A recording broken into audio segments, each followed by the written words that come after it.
Welcome to the Old Time Radio Westerns. I'm your host, Andrew Rhynes, and let's get into this episode.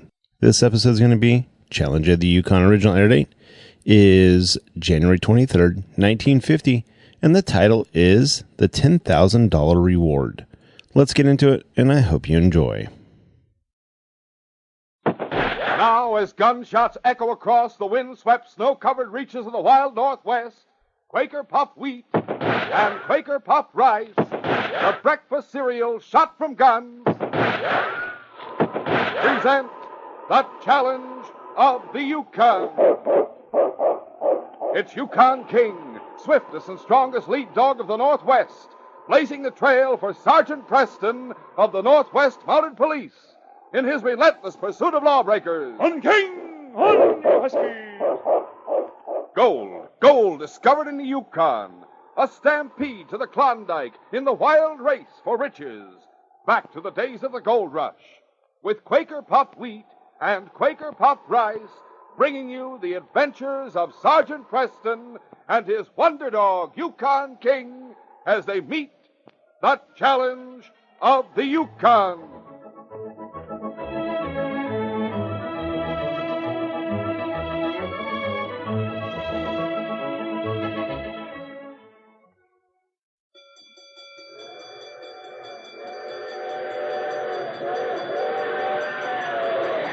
Stop, look, listen. Here's a super idea for your breakfast tomorrow morning.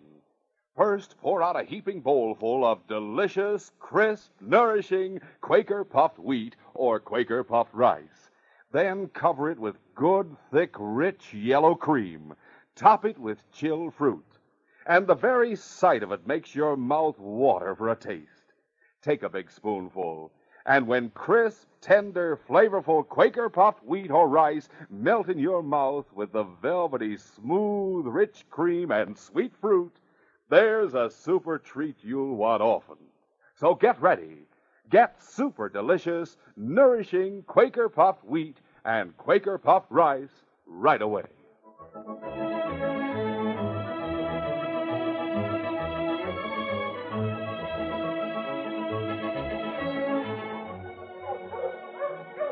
As Sergeant Preston rounded a bend on the Yukon Trail, he saw a mail sled stop just ahead of him.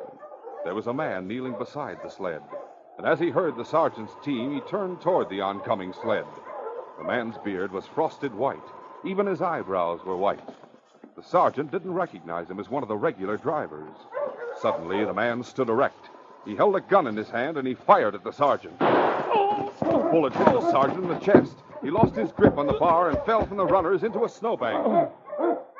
King, who was working in harness, stopped the team. The bearded man was running toward the heavily wooded riverbank, but King only growled at him and led the team back to his fallen master. He got me, King. I'd better unharness, sure. As the sergeant reached for the traces, he lost consciousness and dropped back into the snowbank. King started to chew through the leather that held him to the sled, and in a few minutes he was free.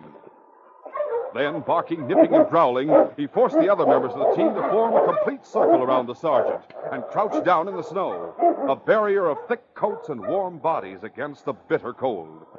King ordered the team to stay there and raced down the trail to the roadhouse they had passed 5 miles back. King knew every inch of the trail, and it was there he knew he would find the closest help. The thought of his master lying in the snow drove him on, his heart pounding as he raced over the hard-packed snow. And when he reached the roadhouse, he threw himself against the door. A moment later, the owner's son opened it. Dad, look here. It's King. King started back down the trail, asking the boy to follow him. He wants us to go with him, Dad. Yes, he sure does. Something's happened to the sergeant. How can you tell? You see that bit of trace hanging from his harness? King chewed through it. All right, King. We'll come with you as soon as we get a team harnessed. And when the old man and his son reached the scene of the shooting, the sergeant was still lying in the snowbank. Whoa. I'll tend the sergeant. You take a look at that mail sled up ahead. See why it's standing there all by itself. Yeah, I'll take a look. All right, out of the way, dogs. Give me some room. You're a great dog, King. I hope we didn't get here too late. No, but he's still alive. The bullet hit him pretty high. I don't figure he's going to die. Dad, there's a man lying on top of the mail here. Well, is he hurt? He's dead. Murder? Looks like it to me. Yes, and the same polecat that killed the mail driver shot the sergeant. There's some tracks leading over to the woods. Well, follow him. See what you can find. Go slow and be ready with your gun. I aim to be. It began to snow heavily as old Lige bandaged the sergeant's wound. And just as he had finished, his son reappeared from the woods. All right, come on, Pete. Help me lift him onto our sled. All right. What did you find? Somebody had a sled and a team hid in there. It's gone All now. right, easy. Now, Expect I ought to follow his trail. there won't be any trail for long with this snow. Now, I'll need your help. I'll drive this sled, you drive the mail sled. King will bring the sergeant's team along after us. All right, get around there.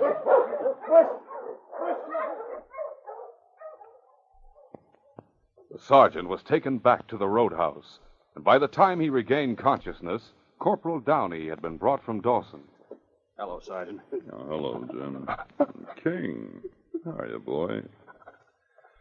Jim, where am I anyway? Lige Wilkins' roadhouse. As I remember, just a few miles beyond this when I saw the mail sled. The driver was killed. Huh? And the man I saw, the one who shot me... He must have done it. I'm going after him. Robbery? 20,000 in gold missing from the sled. Can you give me a description? Well, he was wearing mukluks, caribou parka. That doesn't help much. About 6 feet tall, heavy beard, I don't know what color. Seemed to be white, but that was frost, I'm sure. King would know him, Sergeant. You'll have to take it easy for a while. You mind if I take King with me? Oh, not at all, Jim. He could follow his trail. There is no trail. It's been snowing steadily ever since it happened. Elijah's son found a spot in the woods where the killer had hidden his team. Huh? He headed south from there. If King ever meets him, he'll let you know about it. That's what I figure. I'd like to get started right away. Good idea, Jim. King, boy, you're going with Jim. Oh, that's a tough assignment. Doesn't want to leave you. Duty, King. Work to be done. Go with Jim. He understands, Jim. You won't have any trouble with him. No, of course not. So long, Sergeant. Get well fast. I'll do my best. Come on, King. Goodbye, fella. Constable Downey never caught up with the killer. The blizzard that blanketed the Yukon seemed to have wiped away all trace of him, and for once it seemed that the Northwest Mounted would be unable to get their man. But although Downey returned to Dawson with King eventually, every member of the force continued to work on the case, in addition to their regular patrols. 6 months passed. The spring breakup came, and Dawson was flooded with newcomers. Hy Desmond and his partner Ike Sherman were among them, and they began to speculate in claims, with Hy providing the money and Ike doing the field work. One afternoon, the two of them were standing on the veranda of the Palace Hotel when... Quick, inside. What's the matter? That dog coming down the street. He looks to be heading straight for us. He is. Inside. What's the matter with you, anyway? I'll tell you when we get to our room. And a few moments later, when Hy had carefully locked the door of the room... I never saw anything funnier in my life. Scared of a dog. So it's funny. Well, I'll admit he was a big one. He didn't seem to be very friendly, but to be afraid of a dog. That dog belongs to Sergeant Preston. Oh. And he remembers me, I could tell. Remembers you from where? That's my business.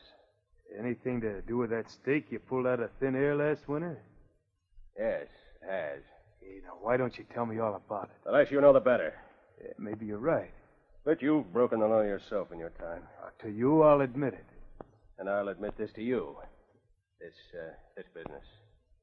Sergeant Preston was mixed up in it.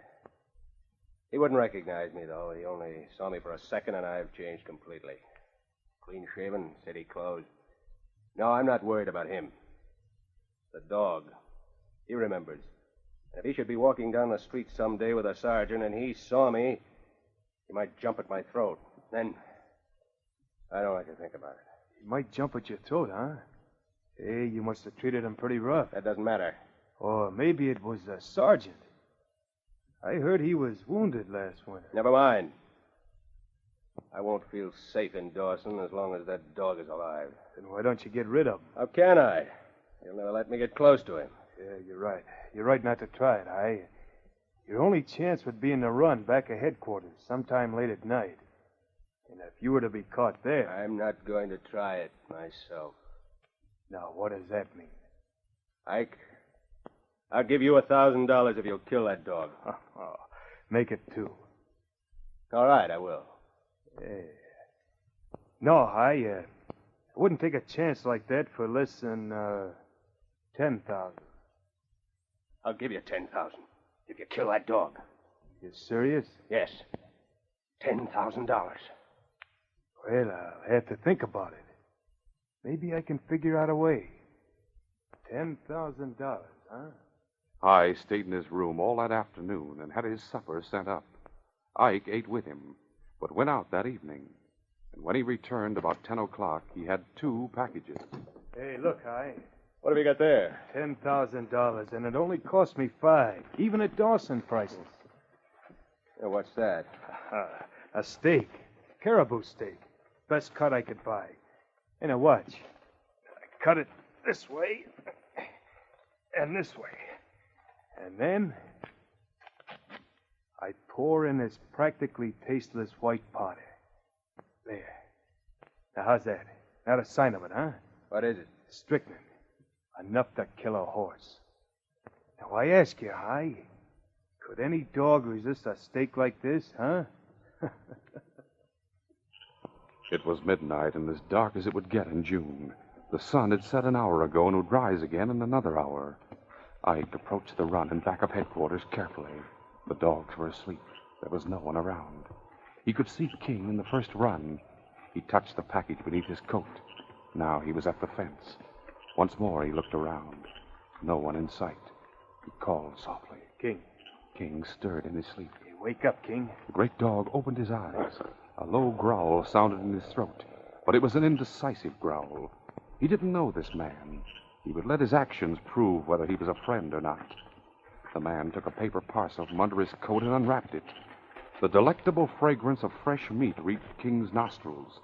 The man held out a caribou steak. This is for you, King. I brought you something to eat. There you are. Nice steak. King sniffed the meat and looked back at the man. One of the other dogs woke up and smelled the meat. He made a lunge at it. But King snapped at him and drove him back. That's right, King. Keep it all for yourself. King continued to watch the man. Go on, eat it. It's all yours. I won't try to take it away. Go on, King. King made no move. Now, what's the matter? Won't you eat while anybody's watching you? You're not like most dogs. No. I better get out of here.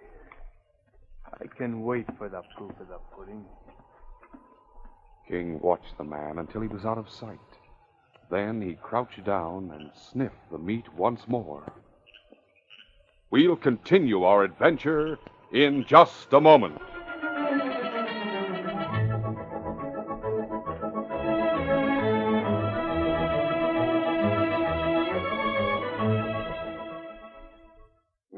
I wonder if we're going to have a visitor today. Well, sure enough. And our visitor is a lady. A rather elderly one and dressed up a bit behind the times, but... Hello there, young man. Why, hello. I am the old woman who lives in the shoe. You're what? You're the old woman who lives in the shoe? Yes, indeed. Well, I guess the housing shortage is rather bad. Oh, we don't mind. We? Yes, myself and all the children. Oh, that's right. You're the lady with so many children you don't know what to do. But I do. Huh? I mean, I do know what to do with the children. I see. They're really very well behaved nowadays, Oh? especially around breakfast time. Ah. Everything's fine now since we started having good breakfasts of Quaker puffed wheat and Quaker puffed rice. I take it the children kind of go for wheat or rice shot from guns. Oh, indeed they do. We have the wheat one morning and rice the next. That's a fine idea. It's easy on me, too, what with having such a large family. You mean because Quaker puffed wheat and Quaker puffed rice are so easy to serve? Yes, and with milk or cream and fruit, they make an economical, nourishing breakfast. That's right. Wheat or rice shot from guns furnishes added food values of restored natural grain amounts of vitamin B1, niacin, and iron. And you know the children have been so good lately. I promised them a special treat tonight. Their choice of Quaker puffed rice or Quaker puffed wheat with their favorite fruit. Well, sir, the woman who lives in the shoe has a fine idea there. Quaker puffed rice and Quaker puffed wheat hit the spot at supper time as well as breakfast time. These king-size kernels are shot from guns to make 'em bigger and better tasting. Yes, they're actually exploded up to 8 times normal size to make 'em crisp and tender. Don't be missing out. Make sure you get both delicious kinds, Quaker puffed wheat and Quaker puffed rice, tomorrow.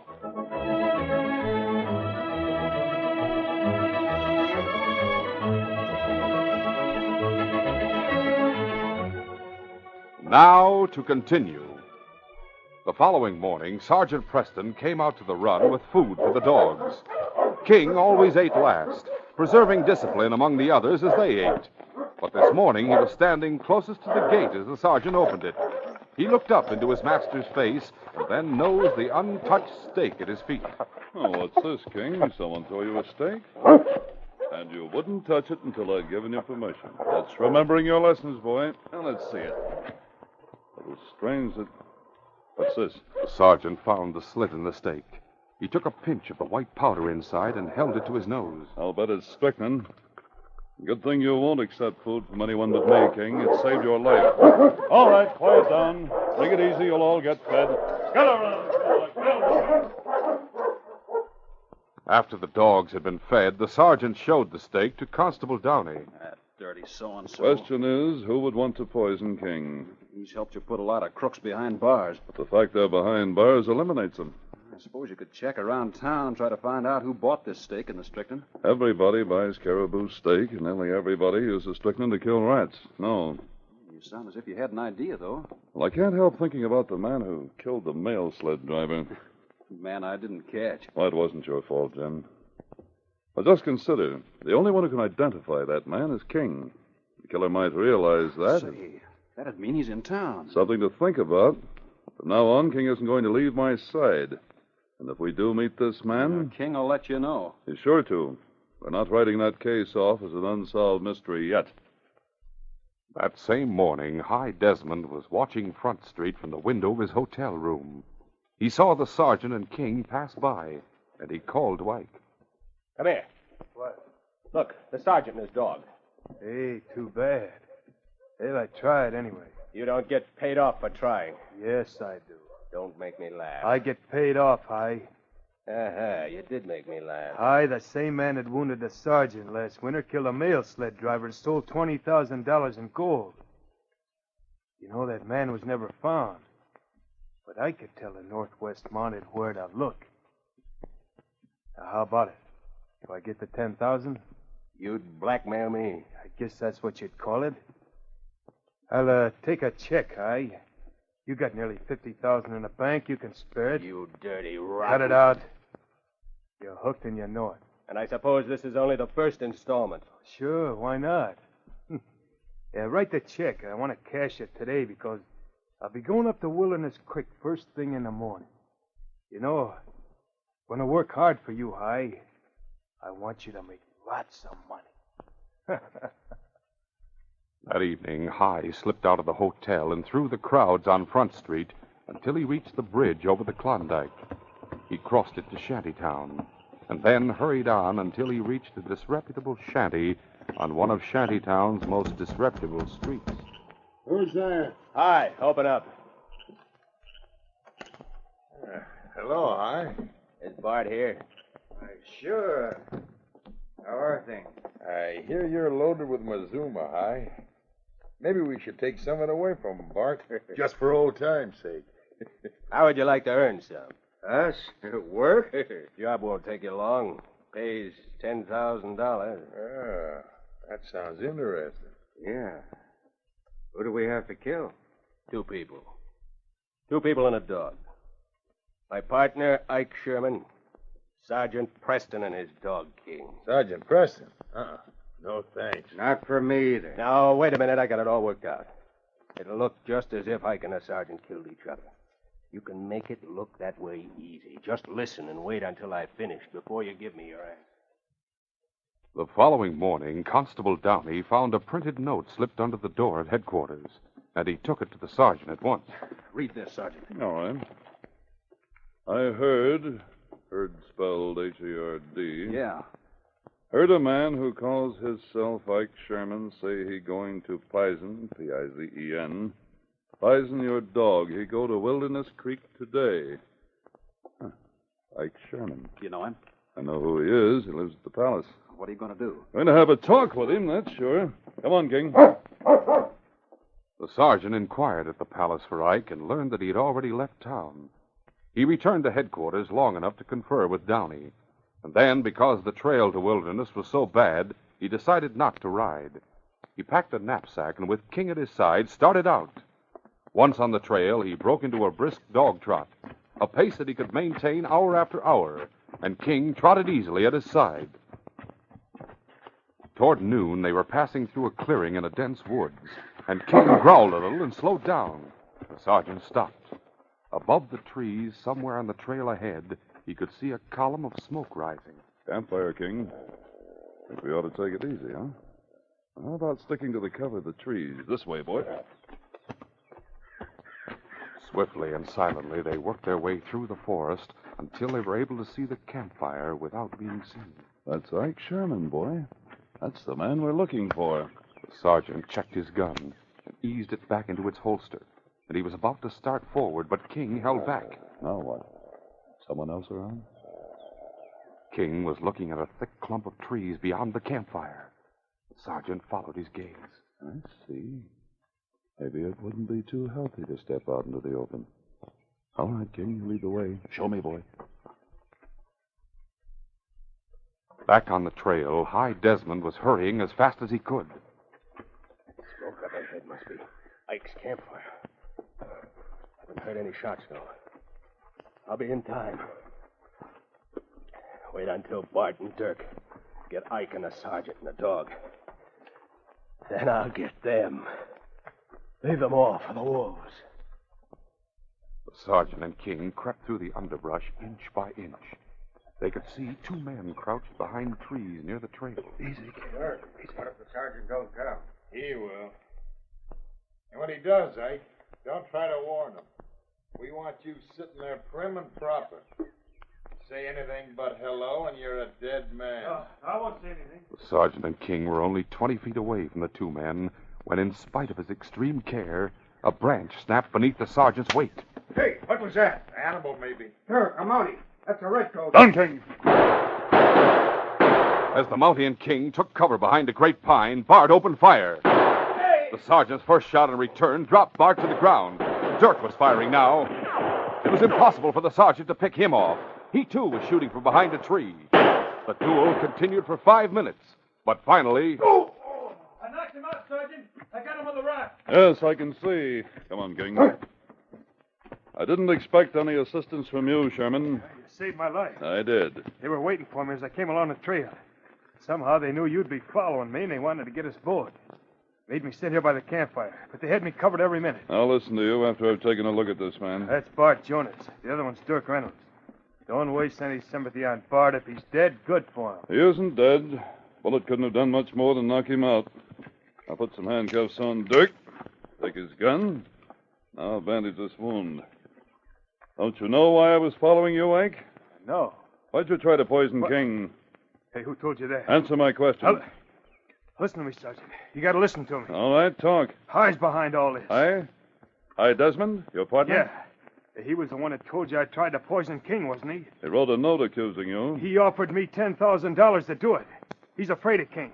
Because King knows that High killed the mail driver last winter. Oh? King started after him day before yesterday. We were standing out in front of the palace. High ran inside. That's when he offered me the money. But, Sergeant, I'm not a killer. And High is. Now that he's got money, he hires gunmen like Bart and Dirk. Why do you want you killed? Because I know about him. And you've been blackmailing him. All right, I have. That isn't the same as murder. Can you prove that High killed the mail driver? I can testify he showed up in Skagway with a lot of gold right after it happened. And he was hiding out. Soapy Smith gave him protection. That isn't proof. King can prove he did it. No, you can't.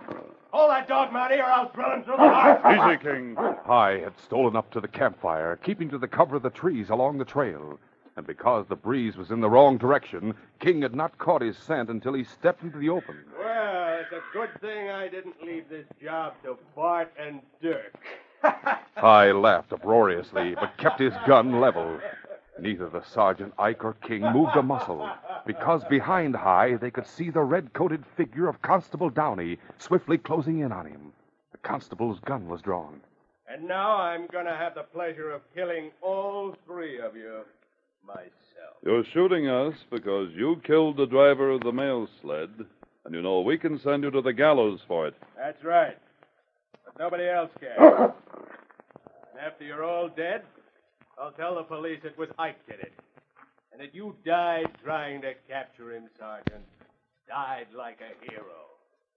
Like this. Constable Downey brought the barrel of his revolver down on Desmond's head, and the killer dropped to the ground. Thanks, Jim. Everything all right, Sergeant? Everything's fine now. David, where'd he come from? If we suspected you of being guilty of a crime, Sherman, we saw no reason why your partner might not be involved in it.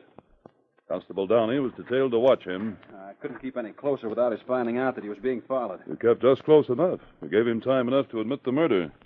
The force's record is clear again, Jim. I'm glad of that. Yes, Desmond will hang. Bart and Dirk will go to jail for attempted murder. You can't And say... you've been an accessory after the fact, Sherman. With that and blackmail, you'll spend the next 20 years behind bars. Now all we have to do is take them back to town, Jim, lock them up, and get you a promotion. Then we can say this case is closed.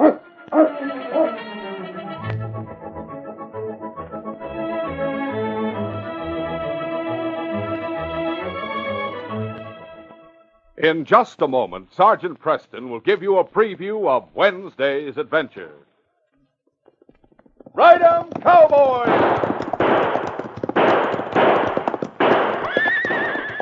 Say, do you know the breakfast that's a favorite with so many top-action Hollywood movie stars? It's this breakfast. It's nourishing, swell-tasting Quaker puffed rice or Quaker puffed wheat with milk or cream and fruit.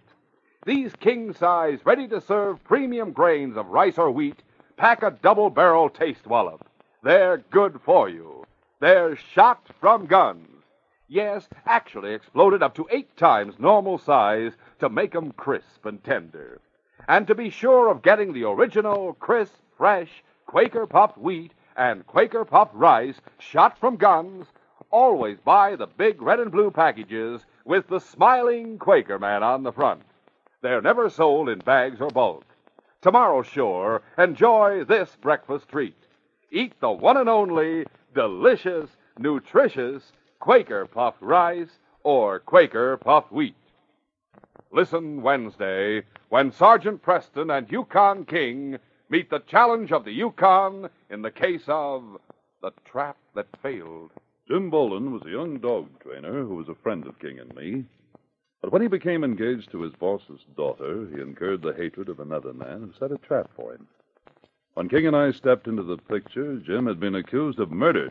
Be sure to hear this exciting adventure Wednesday. These radio dramas, a feature of the Challenge of the Yukon Incorporated, are created by George W. Trendle, produced by Trendle Campbell Enterprises, directed by Fred Flowerday, and supervised by Charles D. Livingston. The part of Sergeant Preston is played by Paul Sutton.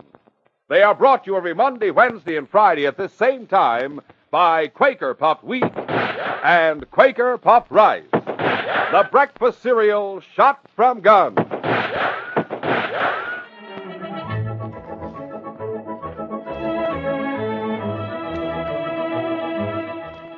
Your best bet for hot breakfast is Quaker Oats. The giant of the cereals is Quaker Oats.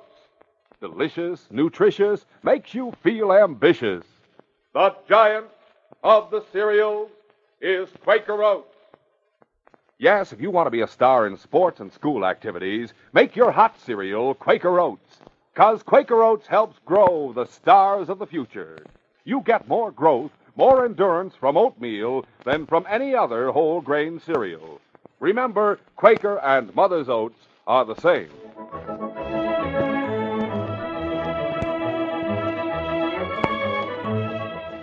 This is J. Michael wishing you goodbye, good luck, and good health from Quaker Puffed Wheat and Quaker Puffed Rice.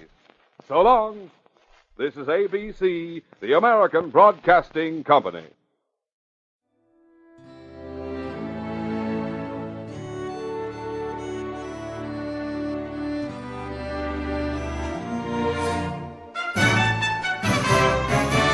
This has been a presentation of OTRWesterns.com, and we hope you enjoyed. Please take some time to like and rate our shows in your favorite podcast application. Follow us on Facebook by going to OTRWesterns.com/Facebook. Join in the conversation by going to OTRWesterns.com/Discord. And don't forget to send us an email, podcast@OTRWesterns.com. This episode is copyright under the Attribution Non-Commercial Share Alike copyright. For more information, go to OTRWesterns.com/copyright. Have a great day, and again, thanks for listening.